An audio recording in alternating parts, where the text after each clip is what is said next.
à toutes et à tous, donc Daniel Lévin, je suis installée en production porcine en Baie-de-Saint-Brieuc. Pour le débat, je dirais que je suis avec un copain là, voilà, comme ça j'imagine que ça vous parle, les gens qui viennent de se passer.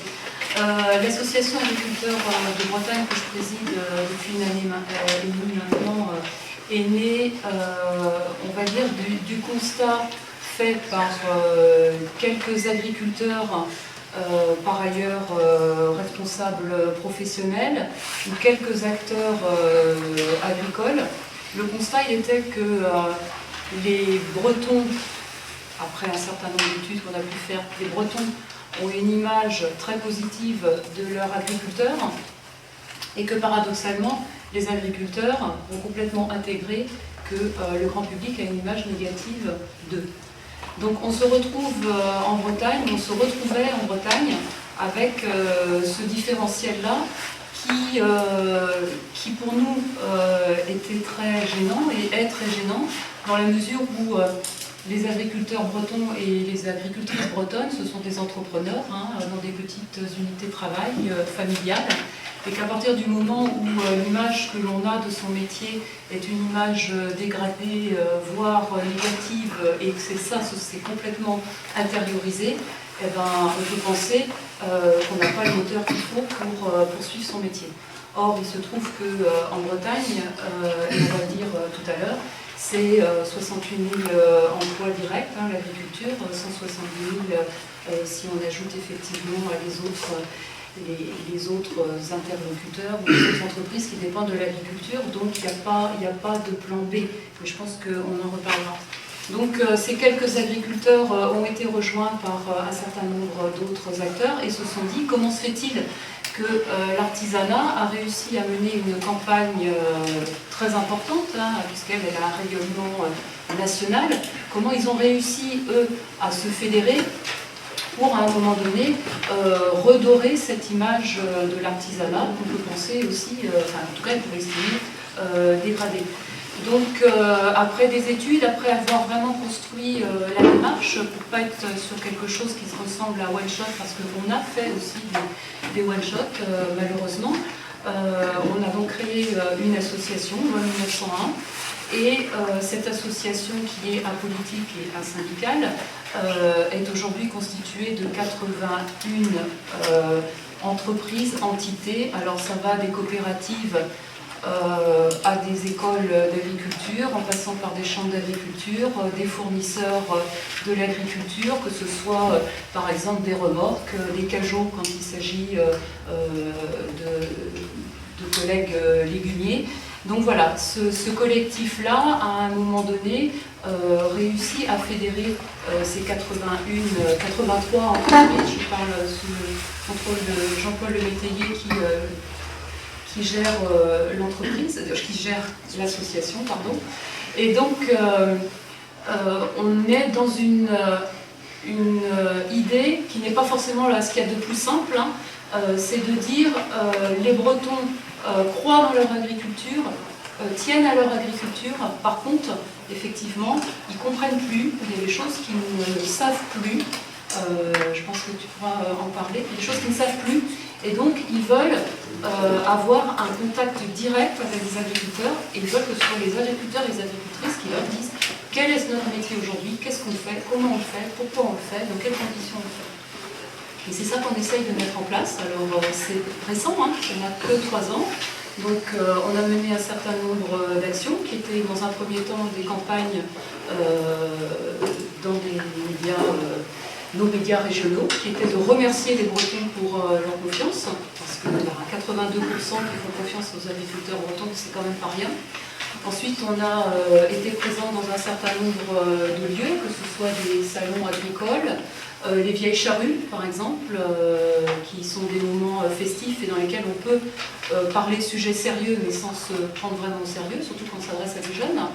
On a organisé une opération qu'on appelle Tous à la ferme, où en fait, on fait au niveau de la région une opération porte ouverte. Donc cette année, on avait 33 exploitations qui ouvraient leurs portes et 21 000 personnes à venir directement discuter avec les agriculteurs. Ce ne sont pas des exploitations modèles, ce ne sont pas des exploitations plus ceci, moins cela. C'est l'exploitation bretonne, on va dire classique, dans toutes les productions et dans tous les systèmes qu'on peut avoir en Bretagne. Donc voilà, très schématiquement.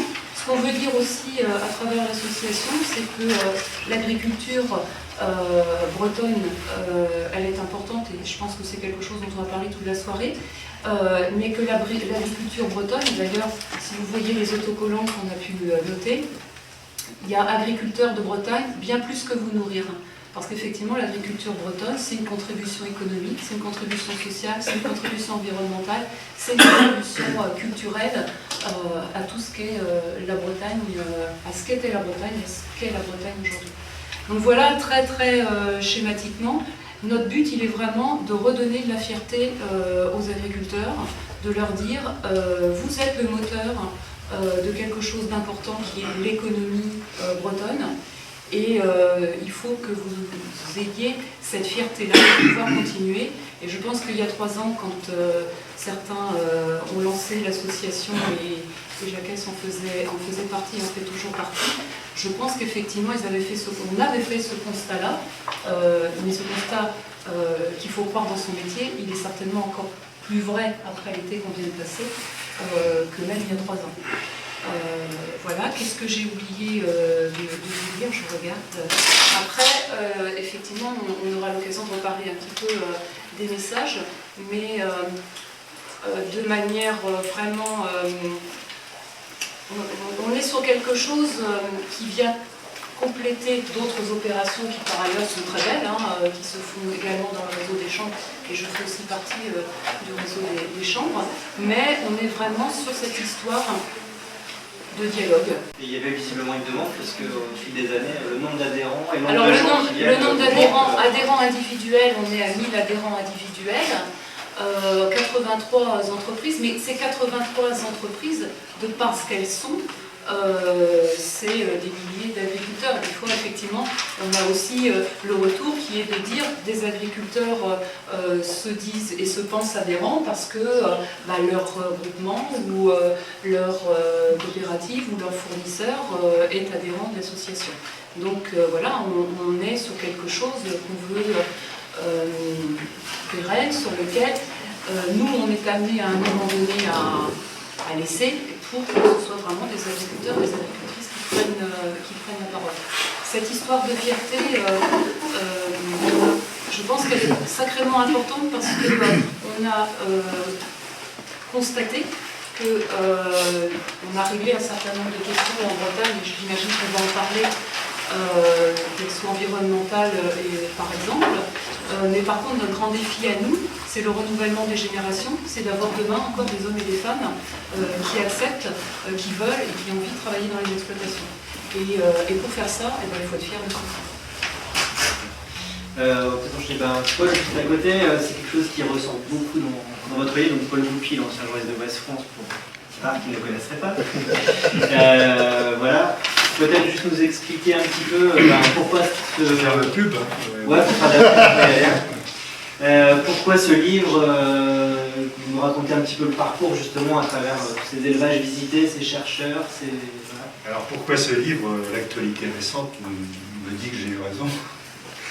Mais plus profondément, le point de départ c'est le chiffre 60. Quand j'ai atteint 60 ans, j'ai eu ce réflexe qu'ont beaucoup de gens à cet âge-là, qui est de se retourner sur son passé. Ça correspondait à l'époque où j'envisageais la retraite. Et 60 ans, je me suis dit c'est marrant, moi qui suis fils de paysan, frère de paysan et oncle de paysan toujours, je me suis dit 60 ans, ça correspond en gros à la mutation de l'agriculture bretonne. 2015 moins 60, à peu près, on est dans les années 60. Donc ce moment où tout d'un coup on sort d'une agriculture assez enclavée, petite, ferme, etc. Il y a des gens qui pensent en Bretagne qu'on peut en faire construire un modèle économique. Et il y a un relais à ce moment-là qui est pris par un grand ministre, les plus anciens se souviennent d'Edgar Pisani. C'est-à-dire il y a même l'idée que tout d'un coup on va faire un grand atelier. On va construire un agroalimentaire qui va faire sortir la Bretagne à la fois de son enclavement routier, géographique, et puis surtout de lui faire prendre toute sa dimension dans la France et l'Europe agricole qui se construit. Parce que c'est l'époque aussi où on va en parler tout à l'heure, parce que je crois que l'Europe, il faut qu'on parle de l'Europe, enfin, de quelle Europe on veut et quelle Europe pour les paysans. Parce que je crois que ça c'est une question assez forte. Je me tourne vers André et Dominique qui sont à ma droite, là, qui sont techniquement plus forts que moi pour en parler, mais je crois que c'est un enjeu décisif. Donc, je me suis dit, 60 ans, c'est pas mal d'essayer d'appréhender ça. Alors, comme je ne suis pas spécialiste, parce que quand j'étais journaliste, je n'étais pas du tout en rubrique agricole. Alors, j'ai des très très bons copains, je suis passionné des rubriques agricoles, mais je ne suis pas techniquement, je ne suis pas le plus compétent. Et par contre, je me suis dit, je vais quand même exercer mon métier, qui est d'aller voir les gens. C'est-à-dire, je vais aller à la rencontre des gens de tous âges, des vieux qui en ont bavé, qui en ont chapeau les anciens, enfin, je pense qu'on... je me tourne à gauche et à droite, ils ont mardé, enfin j'ai vu mon père, quoi, c'est tout, j'ai vu mon frère aussi au début, donc chapeau les anciens, allez les écouter, qu'est-ce qu'ils ont vécu, et après, donc partir vers les deux générations, donc en gros des sexagénaires, des quadras et des 25-30, qu'est-ce qui s'est passé en 60 ans? Parce qu'aussi ça permet de comprendre la Bretagne. Enfin, je dis là une énorme évidence, on ne peut pas parler de la Bretagne si on ne parle pas de l'agriculture et de l'agroalimentaire. Vous voyez, c'est ce grand effort d'une région qui se hisse au-dessus d'elle-même, quoi. Alors, relayé par l'État, on va parler aussi des relations avec l'État. Donc, Pisani, grand ministre encore, il y a un grand moment, hein, Pisani se dit, là, il faut, avec les Bretons, on peut faire quelque chose. Donc, ça se fera dans la bagarre, Alexis Gourvenec, etc. Mais il va y avoir un grand effort collectif et on va construire en fait un grand atelier, c'est ce que nous connaissons maintenant, et autour de cet atelier un modèle. Et donc là, je laisse reposer cette question-là, qu'on reprendra d'une autre manière tout à l'heure. Donc je vais voir des gens, des vieux, des jeunes, et je cherche autour des... Parce que quand on dit paysans, il y a des gens autour d'eux. Il y a des coopératives dont Daniel vient de parler. C'est-à-dire, je suis allé voir les coopères, les Terrena, par exemple, qui ont de grands trucs. J'ai vu Savéol aussi, qui est un excellent modèle enfin, une réussite, quoi, je veux dire, indéniable. Et je suis allé voir aussi des gens, donc, les écolos, parce que forcément, on s'est bien frictionné, hein. Et c'est pas terminé, enfin, c'est pas soldé, je veux dire, il y a eu effectivement, comme l'a dit Daniel, d'énormes progrès, mais ça s'est fait dans la bagarre, et je ne suis pas sûr que dans la compréhension, on ait progressé, les écolos. J'ai vu des enseignants, parce que les profs de lycée agricole, j'ai vu le passage de mon frère à son fils, mon neveu.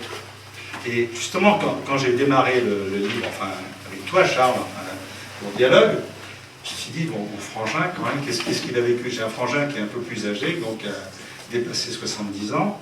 Et je lui dis, mais pour toi, par rapport à ton fils Lionel, quel est le grand changement? Il me dit, c'est la formation.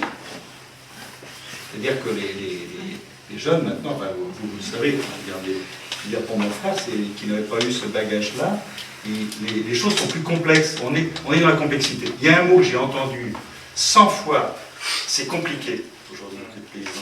C'est pas, il y a 60 ans, quand mon père bossait, c'était plus simple. C'était plus... Maintenant, tout est compliqué. Parce que justement, et c'est là que je veux témoigner, moi, enfin, j'ai fait un bouquin qui est de raison et de sentiment. De sentiments, parce que je suis attaché, quand les paysans gueulent, je comprends pourquoi ils gueulent. Alors, je ne comprends pas ce qui se passe. Il y a des choses, par exemple, qui sont passées à Quimper, en juillet dernier, qui m'ont choqué. Bon, voilà, je le dis. Mais à côté de ça, je comprends qu'ils gueulent, je comprends. Enfin, le mot malaise, par exemple, maintenant est trop faible. Le mot crise est trop faible. Le mot mutation est trop faible. On est dans une transformation douloureuse. Il y a même une grande inquiétude sur ce qu'on a appelé justement le modèle économique breton, puisqu'il y a un livre qui vient de sortir là-dessus. Donc vous voyez, tout est lié.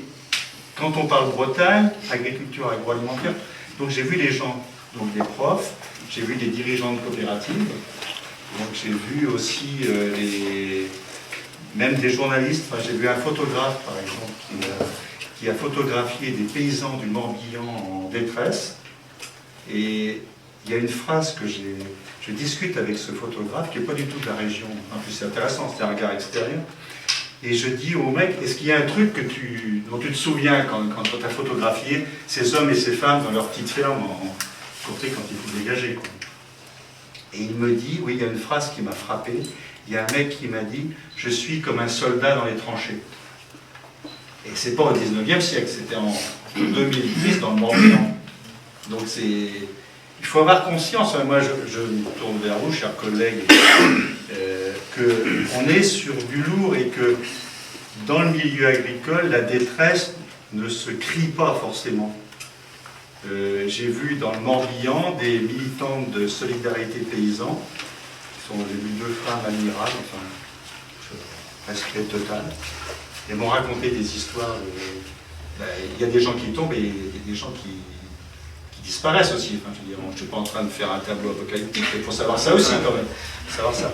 Donc on est, vous voyez, on est dans un moment de gravité, quoi. Moi je sens, enfin, le bouquin je l'ai écrit en 2012, enfin on l'a sorti en 2013, Charles, enfin, ça fait 2 ans, et je ne trouve pas que la situation se soit détendue. Alors à côté de ça, c'est ça que je veux dire, qu'est-ce qui est mieux? Maintenant la diversité me paraît admise. La diversité. C'est un mot, alors moi j'y tiens beaucoup, c'est-à-dire qu'il n'y a pas un type de paysan, un type d'agriculteur, maintenant c'est admis.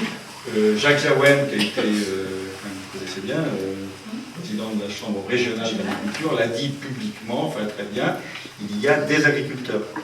Donc il y a, voilà, cette diversité-là est reconnue. Alors, à mes yeux, il y a une grande question, est-ce qu'on peut, par rapport à ce que disait Daniel tout à l'heure, est-ce qu'on va maintenir assez de paysans dans les exploitations? Assez de paysans. Est-ce que, vous voyez, l'évolution globale, alors après on va revenir à la Bretagne, c'est quand même, c'est qu'on passe de la ferme à la firme.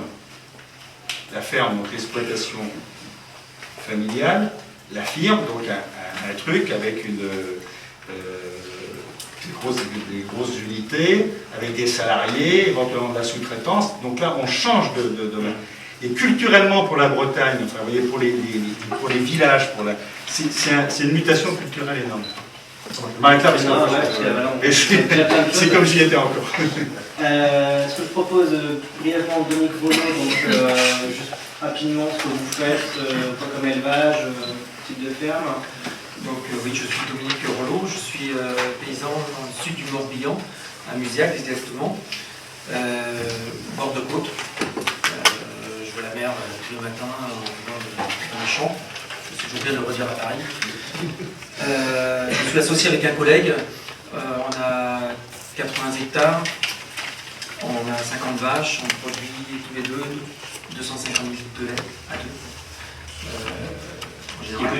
En Bretagne, c'est plutôt 300 000 chacun, nous c'est 250 000. On est en agriculture biologique.